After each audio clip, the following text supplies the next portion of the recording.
أعوذ بالله من الشيطان الرجيم بسم الله الرحمن الرحيم. Many people are confused with this idea where they say, why God wants me to do certain things or live my life a certain way when it's my life and my body? Why should I follow God's commandments? I should be able to freely follow my own impulses. If this is the way you think, you are basically making a claim of ownership on your body and your life. Let's dissect this claim and see how much of it actually makes sense. Let's take the example of a rental car. If you need to rent a car, you go to a car rental shop and look at the available cars. Then you decide the color, the make, and the model of the car. And you decide when the rental will start and how long you will rent it for. Once you rent it, you can drive it wherever you want with some terms and conditions, right? But can you change the paint of the car to a new color? No, right? Because if you did, you would have to pay some penalties. Then when the rental time is up, you must return the car.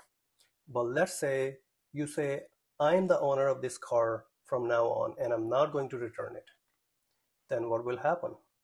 There'll be a knock on your door, and when you open the door, there'll be law enforcement there. And they'll take the keys of the car from you whether you like it or not. And then you'll also have to pay some penalties for making a false claim of ownership on a rental car. Now, if you had a valid claim of ownership, it would not be taken away from you. Now, let's talk about your life and body. There's an interesting verse in the Quran, chapter 76, verse 1, where it says, wasn't there a time on human being when he was a thing unmentioned? So there was a time before your birth when no one had ever mentioned you or even thought about you. You were nothing and did not mean anything to anyone. Now, I want you to run some imagination. Close your eyes and take yourself to the past, to the very first moment when you realized your existence. Where just a moment ago, you were nothing and all of a sudden, you are. That primordial moment that happened to you also has happened to trillions of other beings. You're just one of them. Some of them, when they opened their eyes just like you, they found themselves in deep ocean as fish. You could have been one of them. Some found themselves in the treetops as birds. There are others who found themselves in the depth of earth or in mountain caves as worms. You could have been one of any of them. You just happen to find yourself in a human settlement, most likely in a hospital, as a human being. So, did you choose your species? No. Did you choose your gender? No. Did you choose your parents? No. Did you choose which century or decade you would be born in? No. Did you choose any of your physical features? No. All you know is that you found yourself existing on a certain planet at a certain time to certain people as a human being. Now, if you compare your existence with the rental car of the example, at least in the case of the rental car, you could choose the start time, the make, model, color, and the duration of the rental. But for yourself, you had zero say in who you would be. And you don't even know how long you have it for. One day, there'll be a knock at the door. You will open the door and there'll be death there, and it will ask you for the keys of your life.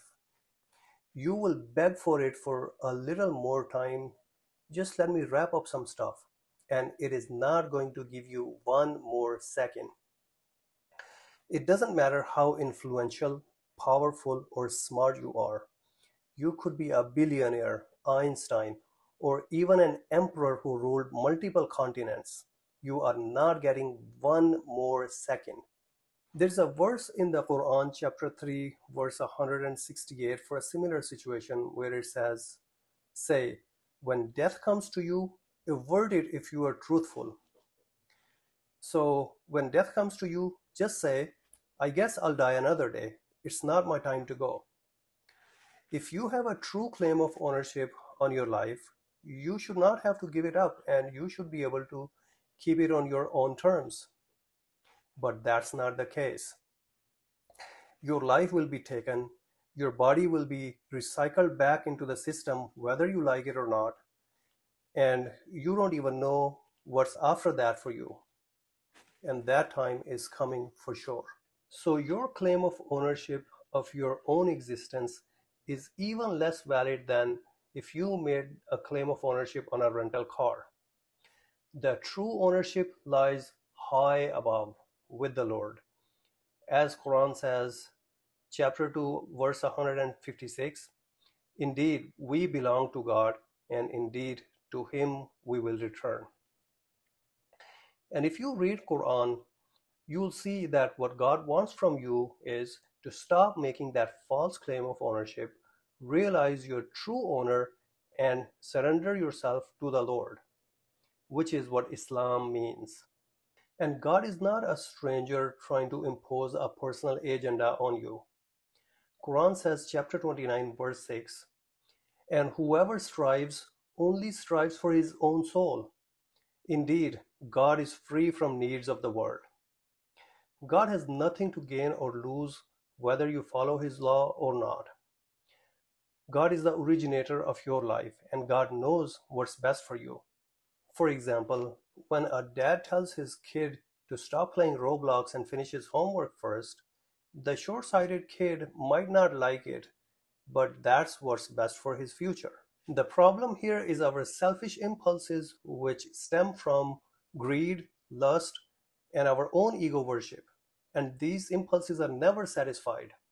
They always come back and ask for more and put so much pressure and burden on us that we start breaking God's law and exploiting others to fulfill our out of control impulses.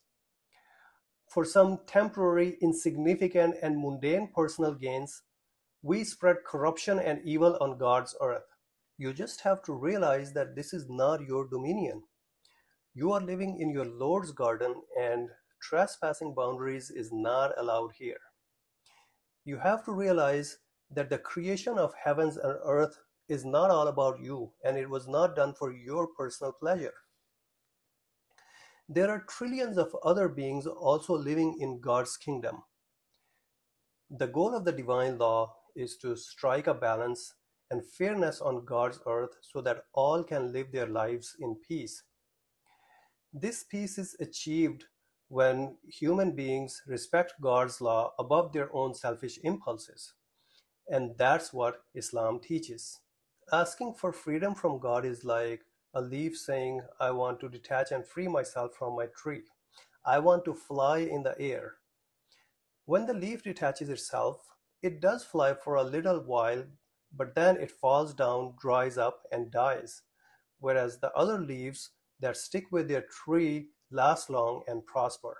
Therefore, this idea of my life, my body, and my choice is a shallow and misleading concept. You should not fall for its trap and instead submit to God's will and seek God's pleasure in your actions, because that will free you from your impulses, and that is true freedom. It will bring lasting peace to your heart, and that's what Islam is. Thank you so much, and may God bless you.